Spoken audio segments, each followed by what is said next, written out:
Píldoras formativas del Club de Crecimiento Comercial, con la colaboración de los fabricantes más relevantes del sector, para ser un auténtico pro. Bueno, pues gracias por acompañarnos hoy. Buenos días. Bueno, como decía Sandra, hoy vamos a hablar de humedades de remonte capilar y el protagonista, de hecho, no soy yo, es mi compañero Antonio Gil, que ya podéis ver por aquí, por las pantallitas, que es el auténtico experto en este tema. Pero bueno, hemos pensado en hacer primero una pequeña introducción antes de que nos hable de las humedades de remonte capilar y cómo combatirlas, sobre sostenibilidad y salud, que tiene mucho que ver con el bienestar y el confort en una vivienda que queremos lograr precisamente eliminando estas humedades de remonte capilar. Pues vamos a ello. Bueno, en primer lugar, como pregunta a título, ¿no? ¿Cómo elegir sistemas y productos sostenibles y saludables para el bienestar y el confort de una vivienda? O sea, la posibilidad de escoger soluciones para diseñar y construir según principios de sostenibilidad y salud es una demanda cada vez más extendida y que es más necesaria. La normativa, bueno, es un poco laxa en España todavía, a diferencia de otros países, y en este aspecto, claro, los profesionales que intervenimos en el proceso de diseño, construcción y funcionamiento de los edificios somos, de hecho, los responsables de seleccionar estos productos sostenibles y saludables para conseguir un bienestar y confort en una vivienda o en otros tipos de espacios habitables. Y el único modo es hacerlo con dos herramientas. Una es pedir a los productos una garantía de forma transparente y fehaciente de sus impactos en el medio ambiente, las DAP o las EPDs, que luego explicaremos un poco más. Y también pedir cuál es la influencia en la calidad del aire interior de estos productos mediante ecoetiquetas certificadas, que muestran el contenido en compuestos orgánicos volátiles que puedan tener. Pues empecemos por el primero de los dos aspectos. ¿Cómo evaluar el impacto de los productos en el medio ambiente? Es decir, ¿cómo poder saber si determinados productos son más o menos sostenibles que otros? Aquí vemos abajo todos estos indicadores. Se considera que los productos tienen numerosos efectos sobre el medio ambiente. Y estos son los indicadores que vemos aquí, ¿no? Desde el efecto más conocido del calentamiento global, provocado por los gases de efecto invernadero, potencial también conocido como huella de carbono, hasta los efectos de eutrofización, que es el crecimiento de organismos acuáticos, como las algas, que debido a la disminución de la densidad de fauna acuática, la reducción de grosor de la capa de ozono, etc. Hay muchos indicadores y bueno, debemos tener herramientas para saber cuál es el impacto medioambiental de cada producto en cada una de estas variables. El que más siempre conocemos y el que más valoramos es el de la huella de carbono. Pues esto se hace mediante las declaraciones ambientales de producto, las DAP o EPD en inglés, Environmental Product Declaration, que son el mejor modo de demostrar y presentar las características prestacionales respecto al impacto en el medio ambiente de manera transparente, medible, certificada y que hace posible comparar entre el impacto de diferentes productos de manera fiable. En el sector de la construcción, los productos y los sistemas que disponen de esta EPD o DAP nos ayudan a comprender las características de sostenibilidad y sus impactos para poder comparar, como decía. Y siempre según una normativa internacional, métodos estandarizados internacionalmente que posteriormente son verificados por auditorías externas en un ejercicio de transparencia global.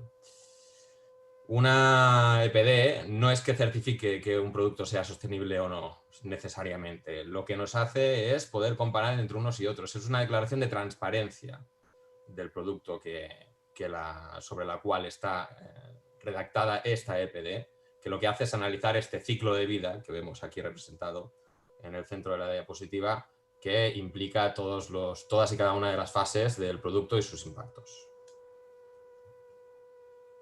Y vamos al segundo punto y sigamos. ¿Cómo evaluar la afectación de los productos a la calidad del aire interior?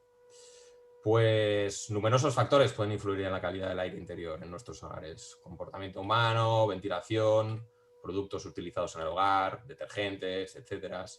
Y muebles y productos para la construcción, que lo que pueden desprender son compuestos orgánicos volátiles, que influyen en el aire de espacios reducidos y comportan efectos adversos sobre el medio ambiente y la salud humana.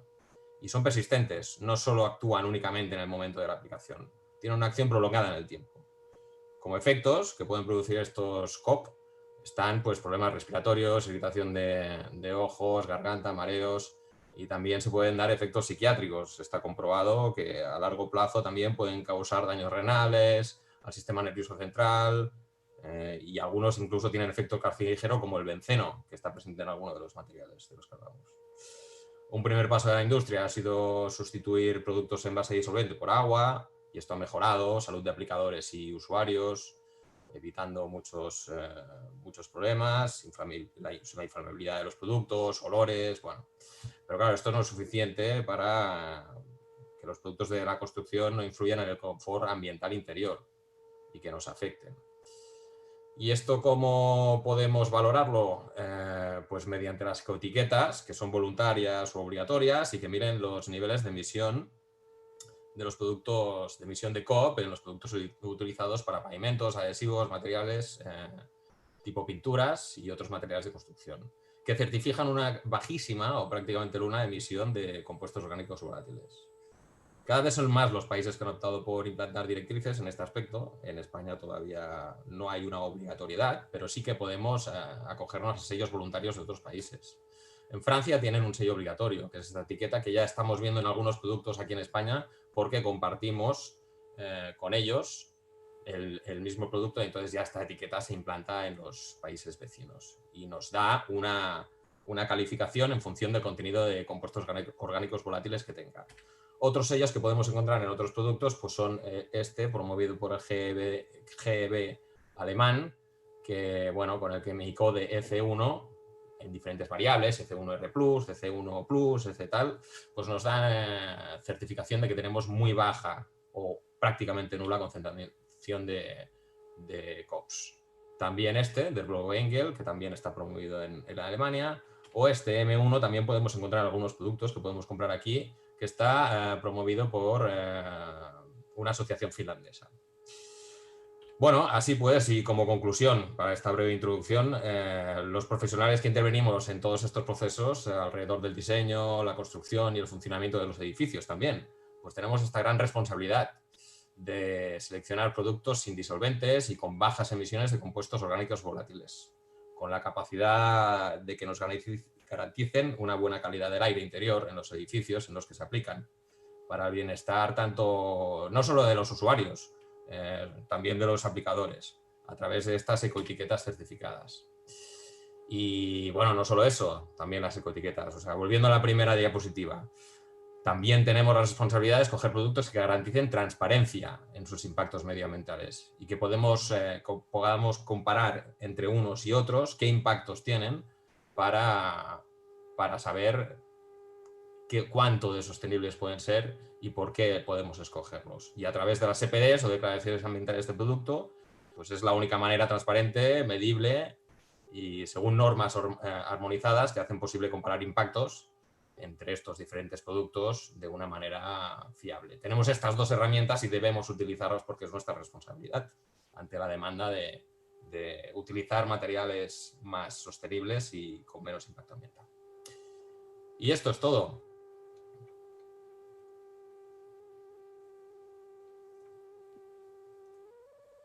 Muy bien, Óscar. Damos paso a Anthony. Gracias, Anthony. Voy a compartir pantalla y presentación.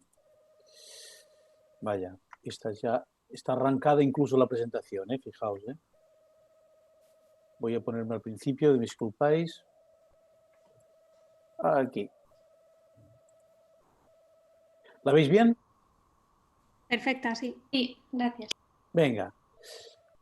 Bueno, pues la verdad es que gracias, Óscar, por la introducción, porque realmente un ambiente saludable en las casas es algo que se agradece. Confort es no solo encontrarse bien desde un punto de vista estético, porque me gusta el entorno en mi casa, sino desde el punto de vista de salud. Y si algo realmente contribuye a alterar ese confort en las casas, si algo contribuye a alterar lo que sería esa habitabilidad, es precisamente las humedades. Las humedades que tenemos, perdonad que tengo algún problema con la presentación. Son las humedades. Las humedades realmente son algo que perjudican el confort en las casas y sobre todo deteriora los diferentes materiales con los que están compuestas nuestros muros, nuestras viviendas. Humedades hay de diferente tipo y hoy vamos a tratar una en particular que es las humedades de remonte capilar, pero dejadme dar un repaso simplemente que tenemos diferentes humedades en las casas. Se ven en la parte exterior de los muros y también en la parte interior humedades de remonte capilar, que son las que nos vienen desde el terreno y remontan a través de los capilares de los materiales de construcción con los cuales están formados nuestros muros. Pero también tenemos humedades por condensación en el interior de las casas, por el contraste térmico que se genera, el efecto pared fría que se genera, en el cual se visualiza muy claramente en los vidrios de las ventanas cuando la temperatura interior es cálida y el exterior es fría, esa condensación que se produce, esa gota de agua que se produce por el vapor de agua que generamos en el interior de la vivienda, ese mismo vapor de agua en una pared fría es lo mismo que en un vidrio.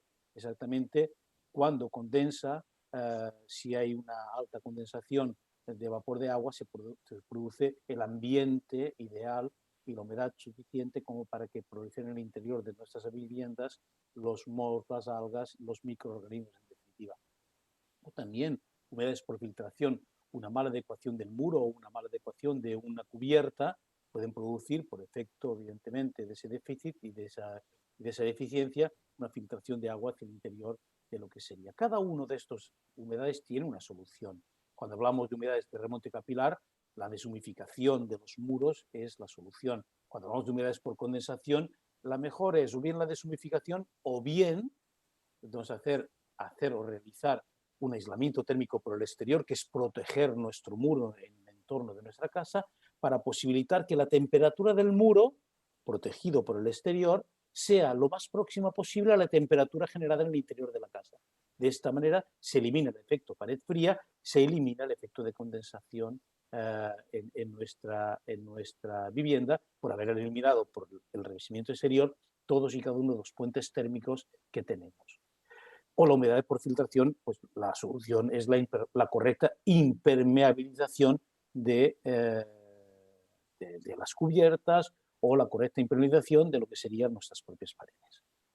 Bien, humedad, tal como comentaba, hay de diferente tipo. Las que provienen del terreno son las humedades por capilaridad, las que afectan a las paredes, a la concentración en paredes puede ser simplemente por efecto de la lluvia, en función también de la tipología de materiales que conforman nuestro muro, la porosidad, la cantidad de poros existentes en el muro, pues también puede provocar o puede producir una mayor o menor concentración de esa humedad, pero también la vida, vivir en el interior de un habitáculo, cocinar, ducharse, hablar, genera vapor de agua y eso también produce, evidentemente, esos efectos de condensación interior humedades por condensación en el interior de las propias casas, siempre y cuando no haya una correcta ventilación o siempre y cuando no haya una correcta evaporación de lo que sería ese vapor de agua.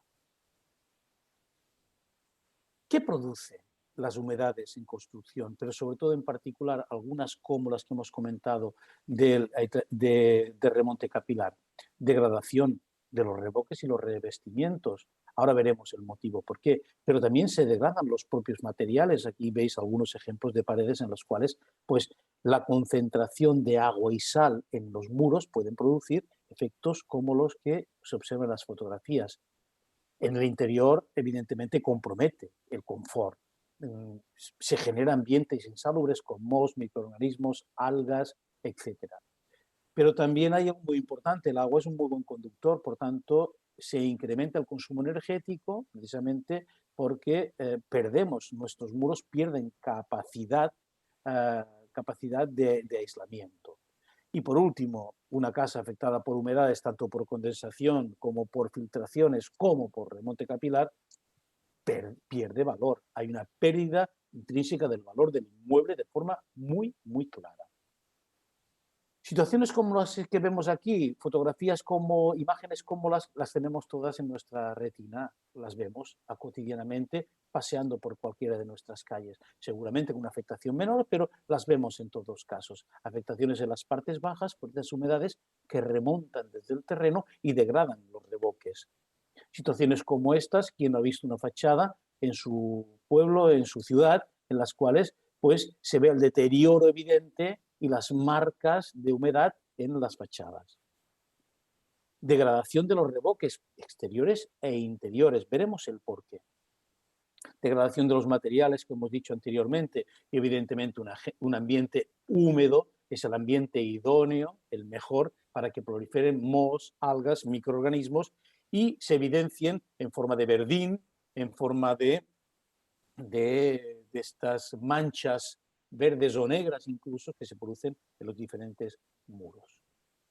Bien, decir que la humedad de remonte capilar es un fenómeno físico, evidentemente, que se pone en evidencia, y lo vemos cuando vemos un muro humectado, agua por tanto, y las sales que, arrastradas por la propia agua, que es el vehículo, pues acceden a nuestro muro.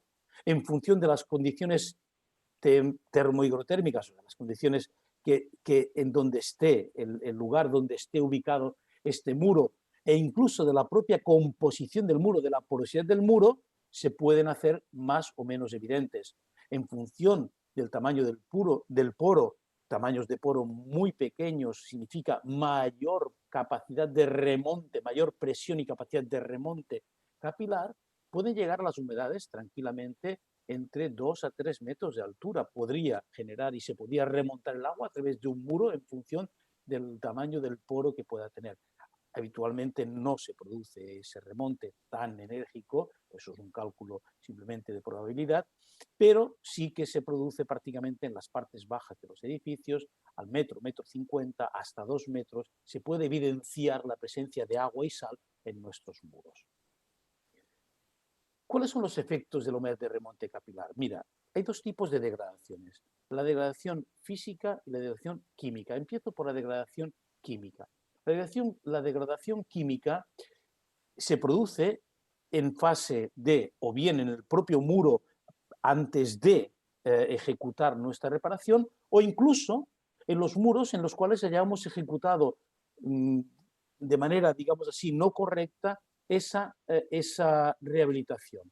Fijad, el agua que remonta a través de los capilares, de los poros de nuestro muro, que proviene del terreno, arrastra consigo sales que también están contenidas en muchos de los materiales de construcción que tenemos en nuestro muro. Tanto el cemento como los propios materiales de construcción generan o tienen o contienen esas sales. Cuando ejecutamos una reparación en una fachada afectada por humedad de remonte capilar, evidentemente colocamos un producto con un aglomerante, ya sea cal, ya sea cemento, que genera, por la propia hidratación de ese aglomerante, genera un compuesto cal libre y otros compuestos que realmente, si no se controlan y no se consumen de forma inmediata, pueden producir dos sales altamente expansivas, que es la etringita y la taumasita, hasta el punto de que, si no se consumen tal como decía, pueden generar, y aquí veis una muestra en una probeta en inmersión de agua salada, pueden generar la destrucción total prácticamente de nuestro mortero. Esa degradación química, los morteros deshumidificantes tienen que tener una característica que realmente tienen que ser resistentes a las sales para evitar esa degradación química. Y sobre todo, lo que realmente es importante es que tengan reactividad puzolánica, que les dota de resistencia química.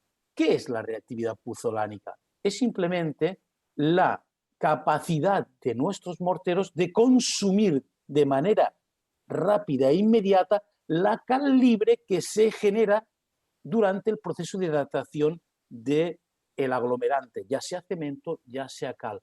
Eliminando o consumiendo de forma rápida la cal libre, eliminamos la posibilidad de que se generen sales expansivas como etringita y taumasita. Y evidentemente nuestro mortero es mucho más resistente y perdurable en el tiempo. Por tanto, una de las características que tienen que tener los morteros deshumidificantes es esta reactividad puzolánica, en función de la cual eliminamos la aparición de estas sales. Pero también existen degradaciones por efecto físico, y es por la propia expansión de las sales. Cuando las sales están disueltas en agua, no generan ningún tipo de contraindicación.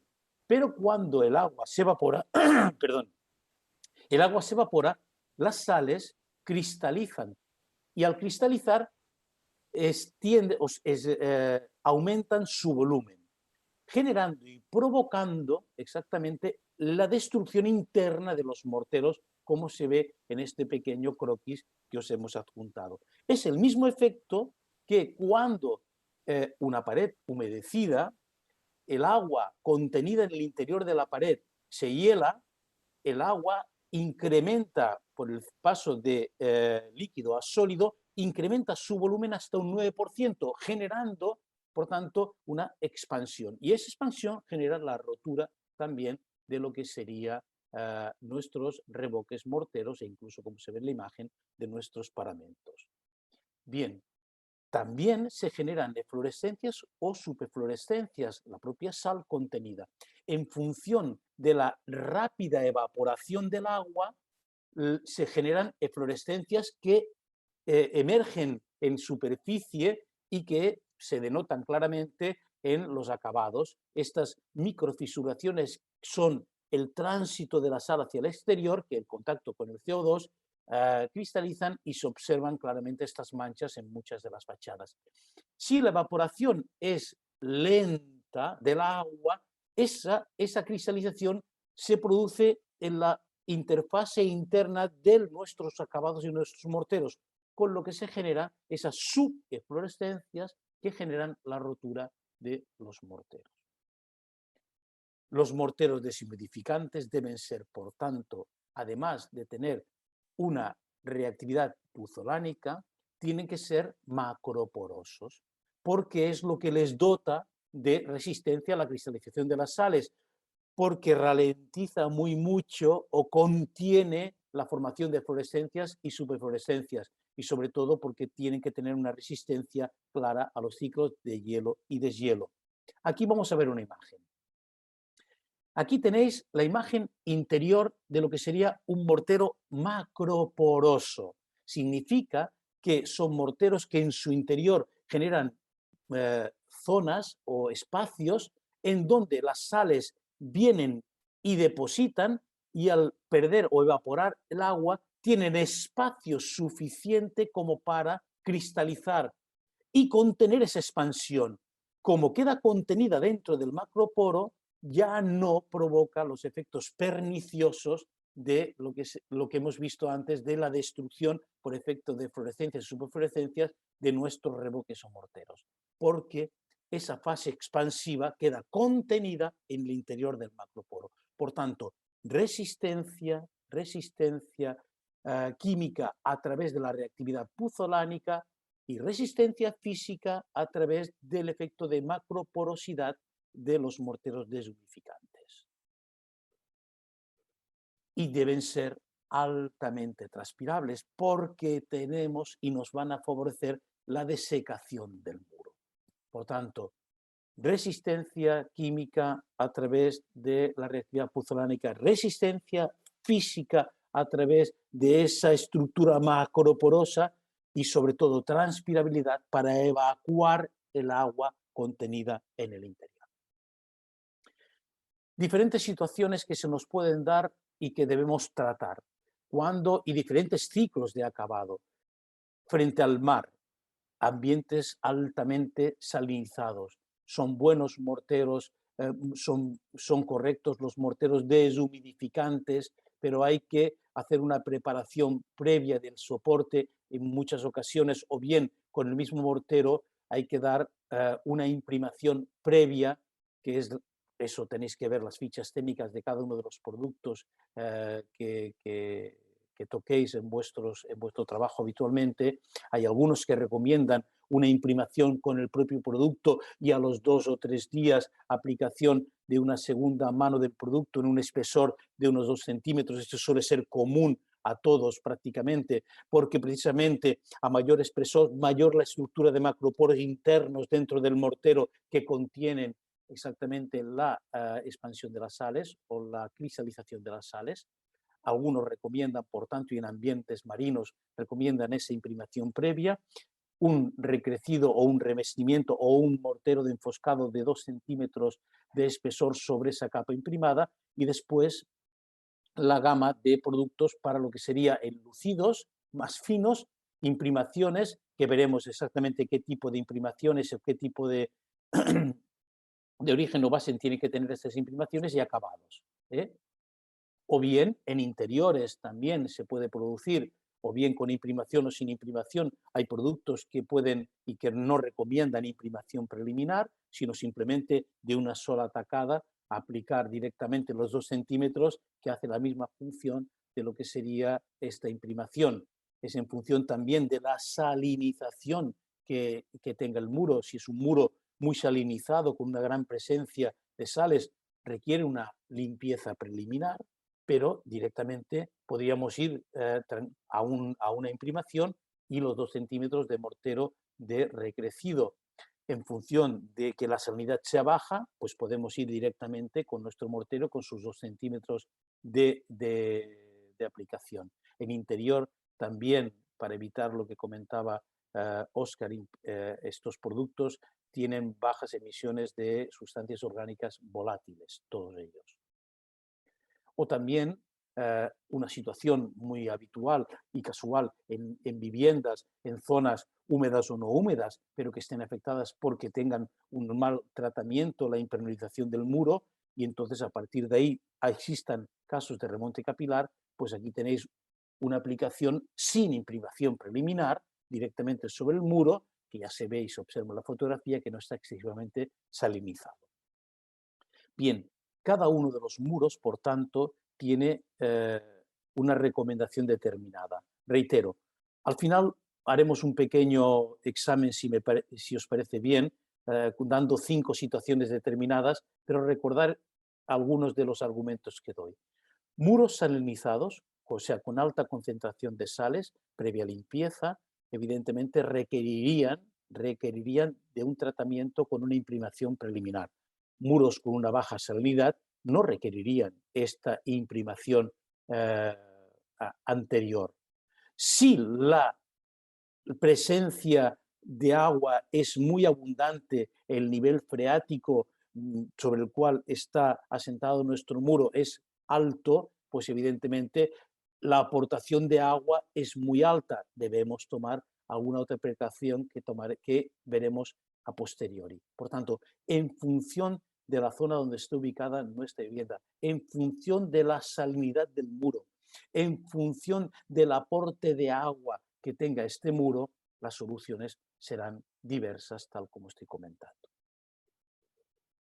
En cualquier caso, cuando tengamos una fachada afectada por humedad de remonte capilar o un interior afectado por humedad de remonte capilar, debéis seguir lo que dicen las fichas técnicas de cada uno de los suministradores, pero en nuestro caso siempre recomendamos que de la línea que marca la humedad que se observa en la fachada, se elimine el mortero de esa parte más 50 centímetros, el mortero situado 50 centímetros por encima de lo que sería la línea de humedad. Debe eliminarse, por tanto, y en muchos casos, como esta situación que se da aquí, se divide la fachada en 2 grandes partes. Una en la cual debemos aplicar un revoque deshumidificante y otra parte no afectada por la humedad de remonte capilar, en las cuales podemos ir simplemente con un revoque transpirable. Por tanto, nos centraremos en la parte inferior, que es el revoco deshumidificante. Sobre una pared al cual se haya eliminado el revoque, podemos aplicar nuestro mortero de forma manual o mecánica en 2 manos o en una sola mano, siempre en un espesor alto a partir de 2 centímetros de espesor, a un espesor mínimo de 2 centímetros, y una vez aplicado el mortero, ya digo, con imprimación previa o directamente a los 2 centímetros de espesor, después regleado ese mortero para acabar exactamente con un fratasado. Esta sería la situación de una aplicación de un rinzafo previo o un enfoscado de fondo preliminar. Siempre tiene que ser a poro cerrado, porque suelen ser estos enfoscados previos resistentes a las sales y por tanto debe ser a poro cerrado. Medio centímetro de espesor y a poro cerrado para posteriormente aplicar los 2 centímetros del mortero deshumidificante a mano o a máquina. Se reglea este mortero deshumidificante y finalmente con una talocha de plástico se fratasa, dando un acabado. Dice no presionar con fuerza. ¿Por qué? Porque evidentemente si presionamos con fuerza estamos eliminando parte de esa estructura macroporosa de nuestro mortero. A la que presionemos estamos simplemente eliminando esos macroporos. Por lo tanto, debe fratasarse superficialmente sin presionar con fuerza. Y vamos a los enlucidos de acabado, en diferentes texturas de acabado, pero sobre los morteros deshumidificantes. Si queremos un acabado texturizado para interior, tendremos que tener una textura prácticamente de yeso, fina, finísima, con morteros ya preparados al uso, base cal hidráulica natural, base cal hidratada cálcica o base incluso cementosa o base mixta. Morteros que tengan algo de árido y grano si queremos una textura más de fratasado, o incluso un fratasado con mayor grano si lo requerimos así.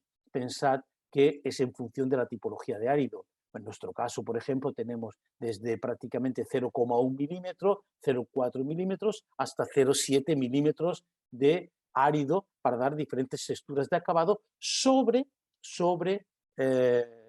nuestro mortero deshumidificante. Y los revestimientos minerales tienen que ser acabados minerales, no pueden ser acabados acrílicos no transpirables, tienen que ser acabados minerales transpirables, y para ello los mejores del mercado son los acabados o revestimientos, y digo revestimientos mejor que pinturas porque al contener árido nos permiten una mayor transpirabilidad, acabados al silicato de potasio o acabados al silano siloxano, que además de ser transpirables son además hidrorrepelentes, con lo cual el agua de lluvia no les afecta y por tanto no deja que el agua transite hacia el interior de nuestro muro, cosa que sí permiten los revestimientos al silicato. Por tanto, cada uno con sus características son las aportaciones que nosotros haríamos como acabado coloreado de los sistemas de deshumidificantes, acabados al silicato o acabados al siloxano. Bien, dicho esto, que sería la parte de los revoques deshumidificantes con acabados, como hemos visto, si realmente nos encontramos con muros que realmente tenga un gran aporte de agua a ese muro, deberemos utilizar algún otro sistema para impedir el acceso o reducir el acceso del agua a ese muro, o incluso a anular el acceso de ese agua al muro. Y evidentemente hay diferentes sistemas que no voy a entrar. En nuestro caso proponemos como sistema fácil, rápido, recomendable las barreras químicas. Barreras químicas sobre todo con siloxanos, siloxanos, incluso microemulsiones de silicona. Tenemos diferentes tipologías. Hoy os voy a presentar una que es en base silano-siloxano, o en base monómeros silanos monómeros, que es el que nosotros exactamente recomendamos, por la facilidad en la aplicación. Para reducir, nosotros tenemos aquí un muro con agua al lado, la estructura porosa del muro permite la penetración de este agua. El efecto es el mismo que el de una gota sobre un material hidrófilo, por tanto poroso, absorbente, que realmente al depositarse sobre la estructura, veis que la superficie de contacto con el material hidrófilo por absorción es muy, muy, muy amplia. Si realmente hidrofobizamos nuestro muro, realmente generando una superficie hidrorrepelente, lo que estamos haciendo es convertir nuestro material hidrófilo en un material hidrófobo, y como observáis, la superficie de contacto de la gota es mucho menor sobre esa superficie hidrorrepelente que no sobre un material hidrófilo. Si invirtiéramos el gesto de esta gota y la gota la pasáramos a la parte inferior, veríamos cómo evidentemente esa superficie de contacto es mucho menor y por tanto estamos haciendo barrera para que el agua no remonte por mi material, porque lo he hidrofobizado y por tanto el agua no me remonta. Ese es el ejemplo claro, lo que producen las barreras químicas como las que os presentaré. Una barrera química se puede situar cuando tenemos la cota del terreno y vemos el aporte de humedad a través de aquí, la cota del terreno, la barrera se situaría a 12 centímetros de la cota del terreno. Si tuviéramos en esa circunstancia, imaginemos que tenemos humedad de remonte capilar en una estructura en la cual en la parte interior tuviéramos un garaje o una estancia, que la cota del terreno es superior a la cota de nuestra estancia, se generaría exactamente, nosotros generaríamos nuestra barrera química en este punto, y para evitar lo que sería la entrada de agua en nuestra estancia, tendríamos que realizar un sistema anticondensación, que en este caso no vamos a tratar en el día de hoy. Vamos a hablar solo de la barrera química, pero para que observéis exactamente cuál es la posición de la barrera química, tanto si nos situamos en cota de terreno interior-exterior, como si la cota del terreno exterior es más alta que la cota del terreno en la cota de nuestra estancia interior. Este es el punto donde situaríamos nuestra barrera química. ¿Cómo haríamos nuestra barrera química? En horizontal, en la regla del 12, a 12 centímetros de la cota del terreno exterior, cada 12 centímetros taladro en el interior de nuestro muro, observar, y el taladro de 12 milímetros. Si nos encontramos con una pared deshomogénea y desigual, veríamos que debíamos seguir prácticamente lo que serían las juntas de nuestras piedras, de nuestro soporte, situándolo también a 12 centímetros y el taladro de 12 milímetros y más o menos a 12 centímetros de la cota del terreno. Bien, la operación es tan simple como taladrar el muro, taladrar nuestro muro a 12 centímetros de la cota del terreno por la parte exterior en toda la amplitud del muro excepto 5 centímetros. Por tanto, en un muro de 40 centímetros, 35 centímetros de taladro. En un muro de 45, 40 de taladro. En un muro de 50, 45 de taladro.